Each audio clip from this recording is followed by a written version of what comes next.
Hey everyone! Welcome back to Zubair Creative Studio, your spot for the latest in tech and AI. Today, I'm going to show you the brand new Gemini image model called Nano Banana. This is part of Gemini 2.5 Flash, and trust me, it's super powerful and right now it's 100% free to use. Let's jump in. First, go to Google AI Studio. I've added the direct link in the description below, so you can open it quickly. Inside Google AI Studio, select the Generate Media option. Here you'll see a list of all the latest AI models that Google has launched. Scroll through, and you'll find Nano Banana. This is the new Gemini image model we're testing today. Let's test it out. I'll paste this prompt.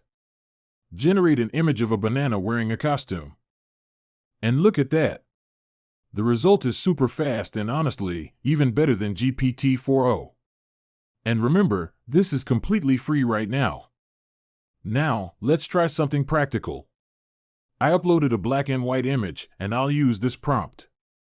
I have this black and white image, convert it to a colorized image and make it look real. Prompt again below. And here's the result. The image looks naturally colorized, way more realistic than I expected. So that's the power of Gemini 2.5 Flash Nano Banana. Fast, free, and really impressive for creative and practical tasks. If you found this video helpful, don't forget to like, subscribe, and drop your thoughts in the comments. Thanks for watching, and I'll see you in the next video.